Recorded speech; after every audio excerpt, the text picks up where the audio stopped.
यहाँ पर देखो, यहाँ देखो, Akash in Bihar buys an article for 20,000। क्या है? आकाश है और कहाँ है? स्टेट क्या है? स्टेट जो मेंशन करा जाए उसको साइड में जरूर मेंशन, मतलब उसको जरूर याद रखें, ठीक है।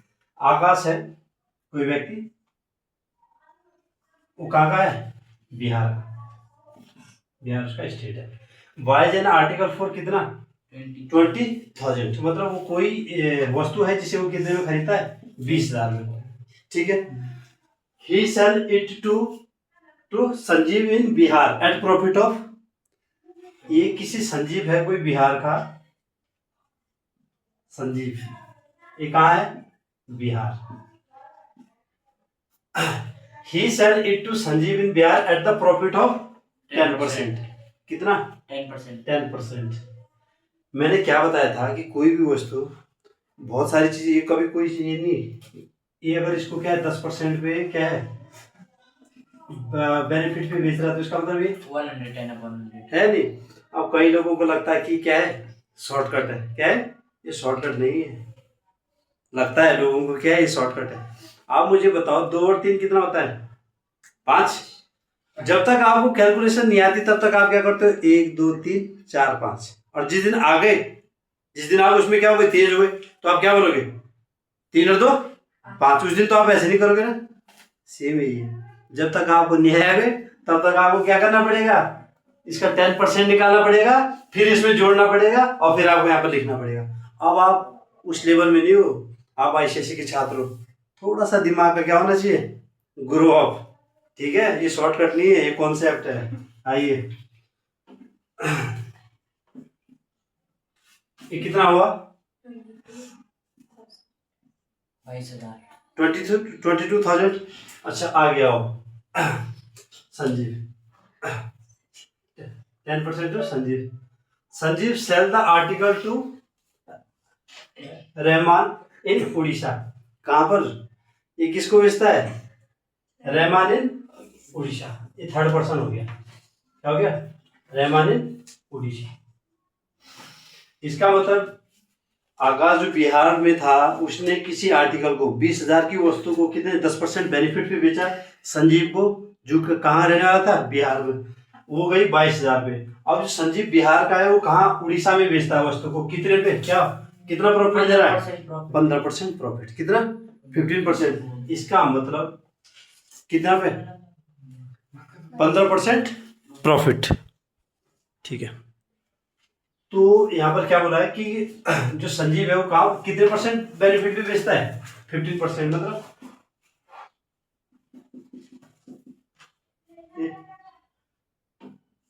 5 to 10, 5 to 15, 5 to 20 2 into 11 to 33, 11 to 22, 25, 25,300। इसका मतलब 3 चीजें आ गई आपके पास। ये क्वेश्चन मोस्ट इंपोर्टेंट है बोर्ड के पर्पज से भी। ये पहला वाला केस कौन सा है? Intra case. कौन सा? Intra state. कौन सा? Intra state. और ये जो दूसरा केस है किसका है? Inter state. Inter state. जो एट द एंड, जब आपका ये क्या है, एक प्रकार से मंच सजा जाए, मतलब ये मंच टाइप का है, जब आपने इतनी चीजें कर दी कि इसको कितना प्रॉफिट पे बेचना है, कितने लॉस पे बेचना है, आकाश ने कितने में खरीदा, किसको बेचा, और इसने कितने परसेंट पे, ये हो गई चीजें। उसके बाद आओ आप क्वेश्चन पे क्या है, find the tax paid by the Sanjeev. Sanjeev क्या है अभी, किसका रोल कर रहा है अदा? डीलर का। किसका? अब मुझे बताइए टैक्स कितना, tax paid by Sanjeev, tax paid by Sanjeev क्या हुआ? Output minus output GST minus input GST, ठीक है। आउटपुट जीएसटी, अच्छा आउटपुट जीएसटी क्या हुआ? इंटरस्टेट वाली। और आउटपुट जीएसटी मैंने क्या बोला था, किस पे रखती है? जिसपे इसने, जिसके बारे में पूछा जाए, चाहे वो होलसेलर हो, चाहे वो संजीव हो, चाहे वो डीलर, जिसके बारे में पूछा जाए तो उसका आउटपुट जीएसटी हमेशा उसके सेलिंग प्राइस पे रहेगा, जिस प्राइस पे वो किसी को कोई वस्तु बेचता है। इसका मतलब इसने कितने पे बेची थी? 25,300 पे। तो मुझे आउटपुट जीएसटी 25,300 पे कौन सा टैक्स लगेगा? इंटर स्टेट कौन सा लगता है टैक्स? कितना परसेंट है हमारे पास? 18%। तो इंटर स्टेट पे तो पूरा लगेगा ना। आउटपुट जीएसटी यहाँ पर तो इंटर स्टेट है, इसका मतलब पूरा लगना चाहिए।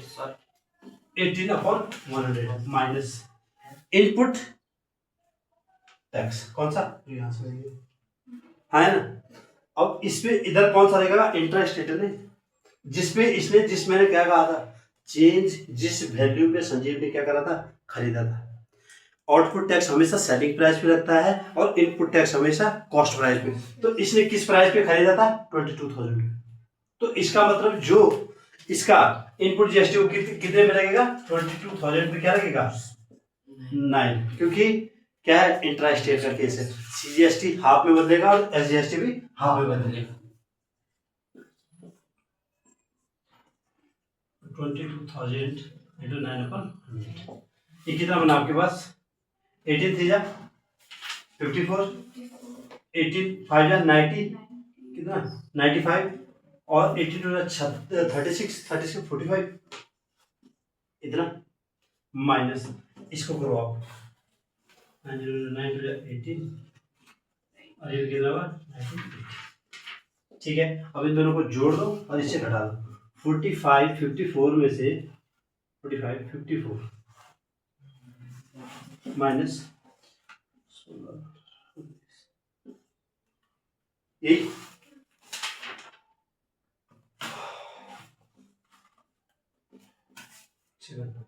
0 8 16 18 19। ठीक है, सब डेट करके निकाल दो। कितना आएगा? 4 9 5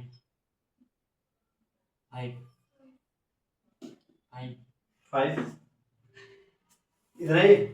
तो यहाँ पर क्या हो गया आंसर? इसमें कोई दिक्कत? यहाँ देखो, जैसे कि हमारे पास क्वेश्चन है लीनियर इक्वेशन का। ठीक है, क्वेश्चन क्या है? सोल्व ये पूरी वीडियो चलते। जैसे हमारे पास क्या है? Solve the following equation, right the solution of the set and represent on the number line. ICSE में पैट क्वेश्चन है, बोर्ड का एमसीक्यू में भी आता है और एक 3 या 4 नंबर का क्वेश्चन आता है। ठीक है, तो जब हमारे पास ऐसा क्वेश्चन है यहाँ पे -x/3 x/2 माइनस, इसको मैं क्या लिख सकता हूँ? मिक्स फ्रैक्शन को किस में लिखना? पहले फ्रैक्शन में। ये क्या, इसे मैं ऐसा लिख सकता हूँ 4/3 और x किससे बिलोंग कर रहा है? रियल नंबर से। किससे? रियल नंबर से। मुझे बताओ, अगर मुझे इसे सॉल्व करना है तो सबसे पहले मुझे न्यूमरेटर जो डिनोमिनेटर पे उसको क्या बनाना पड़ेगा? कॉमन बनाना पड़ेगा। क्या करना पड़ेगा? और जब वो कॉमन बनेगा तब जाके वहां से क्या होगा? कैंसिल होगा। ठीक है, तो इसका एलसीएम लेना पड़ेगा मुझे। कितना एलसीएम आ रहा है? 6 का एलसीएम आ रहा है 6। इसका मतलब मुझे 3 में किसकी मल्टीप्लाई चाहिए कि क्या बने? 6 बने। कितना? माइनस का 2x और ये 2 3x और ये कितना? माइनस का 8 और ये कोई दिक्कत इसमें?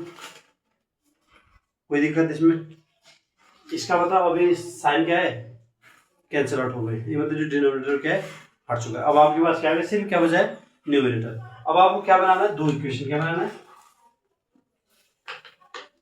ऐसा। अब आपको पहले ये वाली इक्वेशन सॉल्व करनी है, -2x 3x - 8। अब मैंने क्या बताया था?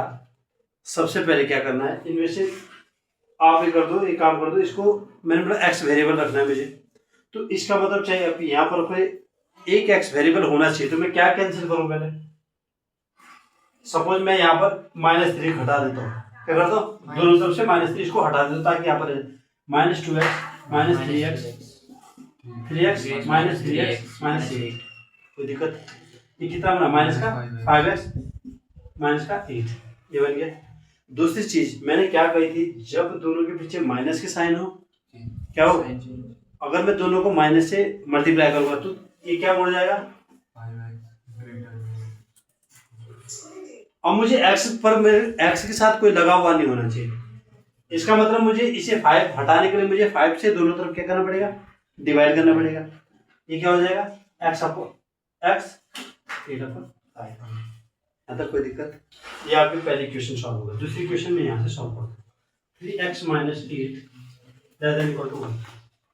यहाँ अब मुझे मैंने क्या कहा था, ये सिंगल सी मुझे, तो इसका मतलब मुझे 8 हटाने के लिए मुझे दोनों तरफ क्या ऐड करना पड़ेगा, 8 प्लस का 8, मुझे 8 हटाना है यहाँ से, तो मुझे प्लस 8 करना पड़ेगा ना इसमें, तभी जाके तो ये हटेगा।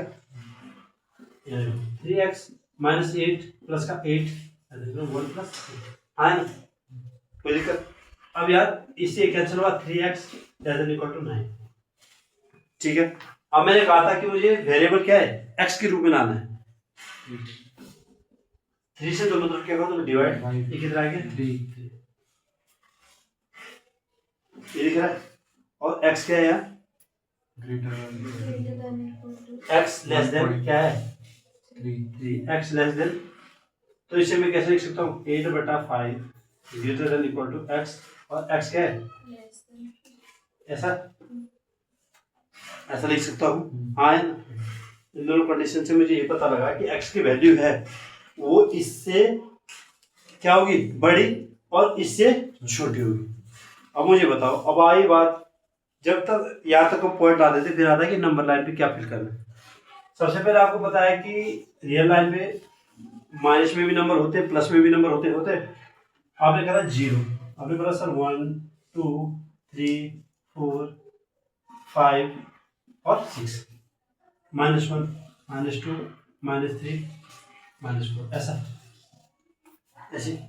अब यहाँ पर बोलो, अगर मैं 5 से 8 में डिवाइड करूं तो कितना आएगा मेरे पास, समथिंग 1 पॉइंट कुछ, मतलब 1.5 समथिंग होगा, हाँ है ना, 1.5 से थोड़ा थोड़ा ऊपर होगा, 1 पॉइंट कुछ होगी। और 3 से नीचे वाली संख्या क्या होगी, 2 होगी। इसका मतलब जो ये नंबर आ रहा है x, वो क्या है, 1 और 2 के बीच में आ रहा है। क्या आ रहा है, ये कहाँ है, ये, और ये क्या है, ये। इसका मतलब मेरे पास जो पॉइंट फिल होगा वो कौन सा है, बस इसी को दिखाना है आप। ये वो पॉइंट क्या है, ये वो पॉइंट है जो 8/5 से बड़ा है और 3 से छोटा है। इससे ज्यादा आपको कुछ नहीं करना है, आप देखोगे नहीं, यहाँ पर पॉइंट शो कर देना, बस कोई जरूर देखना है कि किससे बड़ा है और किससे छोटा है, हो जाएगा। नंबर लाइन कुछ नहीं है, बचपन से भी छोटा है, उसमें तो हम बहुत कुछ बनाते हैं, जैसे √3 ऑन द नंबर लाइन, तो थोड़ा टफ भी पड़ता है, तो आसान, ठीक है।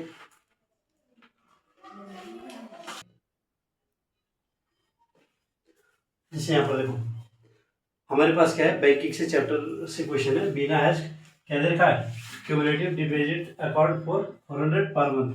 जिस अमाउंट को हम प्रत्येक महीने जमा करते हैं वो प्रिंसिपल अमाउंट होती है, कौन सी होती है, इसका मतलब वो हमारे पास पी कितना दे रखा है 400, जो हम पर महीने जमा करते हैं उसे क्या बोलते हैं, प्रिंसिपल अमाउंट।